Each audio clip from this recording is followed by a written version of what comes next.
येतो सर.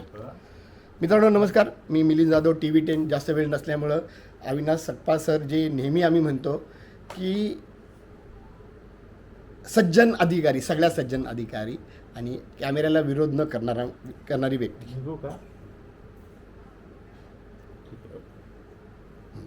तर यांच्याकडे मी आता आलो आहे. आता यांच्याकडे झोन 2 देण्यात आलेला आहे. आता ह्यांचे एवढी खाती का बदलतात हा विषय एक संशोधनाचा विषय आहे. पण घनकचरा विभाग एवढं महत्त्वाचं खातं असताना आणि तुम्ही चांगल्या पद्धतीने ते बघत असताना तुम्हाला ते बदल झालेला आहे. पण मी त्या मुद्द्यावर नंतर येणार आहे, निवांत तुम्हाला वेळ असेल त्यावेळी. आत्ता माझा विषय आहे अपेक्स कमिटी.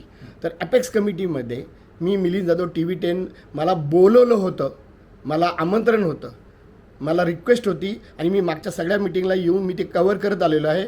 जे सार्वजनिक मिटिंग आहे, जी लोकांमध्ये पोहोचायला पाहिजे. आणि आत्ता तुम्हाला मी उत्तर देतो.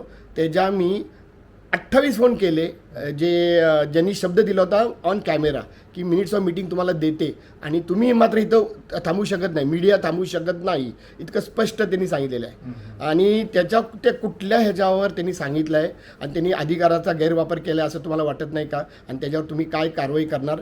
तिकडचं हेड म्हणून मी आता जे संतोष वारोडे साहेब आहेत ना, तर ते तुमच्यासारखेच अतिशय चांगली व्यक्ती आहे, अतिशय चांगली व्यक्ती. आणि म्हणजे त्यांच्याबद्दल तर मी अजून काही निगेटिव्ह बोलत नाही, कारण ते आयकार्ड वगैरे सुद्धा घालतात. माझं सिम्पल म्हणणं आहे सर, बऱ्याचशा माझ्या गोष्टी मुद्द्यांचा गोंधळ होतो आहे. माझ्या लोकांचाही म्हणजे मी जे ऐकतात ना माझे, त्यांचाही गोंधळ होत असेल. मुद्दा हा आहे की सर हे 3 बेसिक जर मुद्दे ते पाळत नसेल. मागचे 5 वर्ष झाले मी बघतो आहे, माझ्याकडे 5 वर्षाचं रेकॉर्ड आहे. कुठलाही HOD घालत नाही, कुठलाही वॉर्ड ऑफिसर घालत नाही, काही तुरळक काय ना उदाहरणं सोडले तर. आणि ते सुद्धा कसं माहिती का, मी दिसलो तर घालतात किंवा गरज असेल तर घालतात. अपेक्स कमिटीच्या बद्दल बोलताय? हां, सॉरी, मी परत माफी मागतो. आयकार्ड, बायोमेट्रिक अटेंडन्स आणि मुवमेंट ह्याच्यावर मी नंतर येईन तुमच्याकडे. आत्ता मग फक्त अपेक्स कमिटी मी तुम्हाला 1 मिनटं मागितलं होतं. मी माफी मागतो परत ऑन कॅमेरा. आणि अपेक्स कमिटीला सर तुम्ही उपस्थित होता, तुम्ही स्वतः त्याच्यामध्ये मीडियाला आणि पर्यायानं नागरिकांना काही गोष्टी सांगितलेल्या आहेत. तुमची बदली जरी झाली असेल तरी आता त्यावेळी तुम्ही उपस्थित होता, त्यामुळे तुम्हाला विचारतो की ज्या अधिकाऱ्यांनी चुकीच्या पद्धतीनं मीडियाला, जे मीडियाचा हक्क आहे, एका नागरिकाला बाहेर काढलं, तर हे कितपत योग्य होतं आणि त्या व्यक्तीवर काय कारवाई करणार? ती व्यक्तीसुद्धा मी सांगतो की नियम सगळे तोडतात, वेळेवर येत नाहीत, मुवमेंट रजिस्टर ठेवत नाहीत. आता तो विषय आहे बरं का अपेक्स कमिटीचा.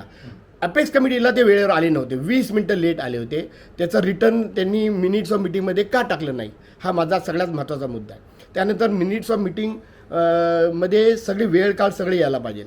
ती मीटिंग होती, ती मीटिंगचं मी बाईट करणार आहे सर. मी आत्ता तुमचा वेळ वाचवण्यासाठी तुम्हाला मी रिक्वेस्ट करेन की माझी बाईट त्याच्यावरची बघा.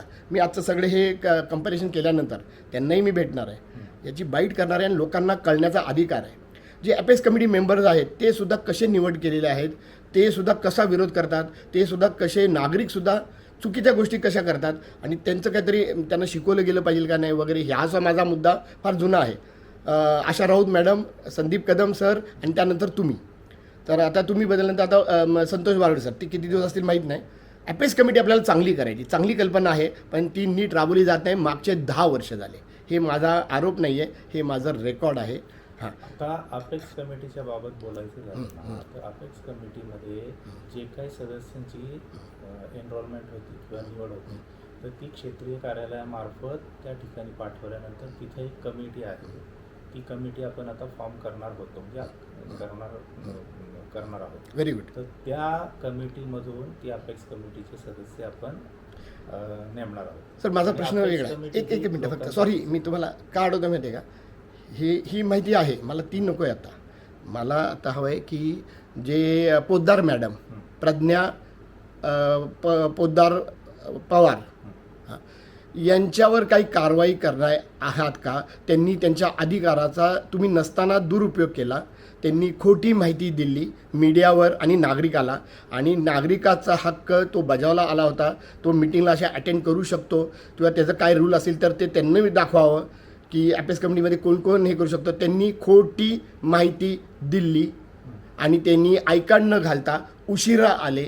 या सगळ्याचं मिनिट्स ऑफ मीटिंगमध्ये उल्लेख व्हायला पाहिजे. ते आणि त्यावेळी जे घडलं ते सगळं पाहिजे. जर एखाद्या नागरिकाला जायला सांगितलं तर ते सुद्धा तिथं व्हायला पाहिजे होतं. माझ्याकडे मिनिट्स ऑफ मीटिंग मिळालेली आहे. 28 वेळा फोन करून त्यांना रिक्वेस्ट करून त्यांना कॅमेऱ्यावर बोलायला सांगून त्या कॅमेऱ्यावरचा ते कॅमेऱ्यावर बोलत नाहीत, तो त्यांचा अधिकार आहे, पण ती चूक आहे. तर त्याच्यानंतर मी स्वतः त्याचा पाठपुरावा करून शेवटी मी ते मागवलं आहे, म्हणजे माहितीच्या अधिकाराखाली असं म्हणता येईल, आणि सही करून मी तिथं ती कॉपी घेतलेली आहे, जो माझा नागरिक म्हणून माझा अधिकार आहे आणि मला ते माहीत आहे. अजून ते सगळ्या म्हणजे अपेक्स कमिटीला पाठवलं का नाही हे माहीत नाही.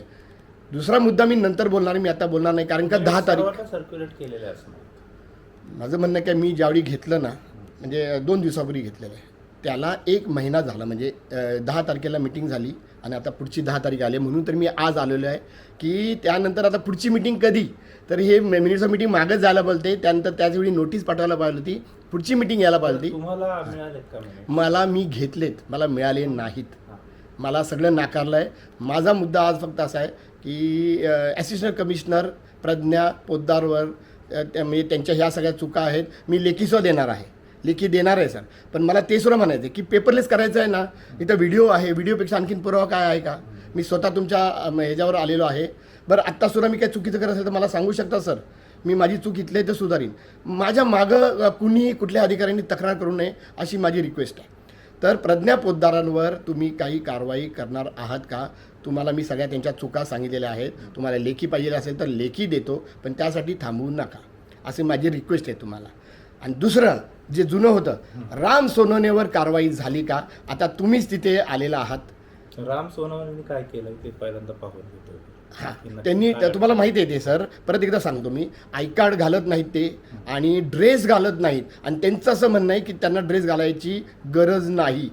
ते चीफ काय त्याला म्हणतात सॅनिटरी इन्स्पेक्टर असतील आता, हां ते प्रभारी आहेत.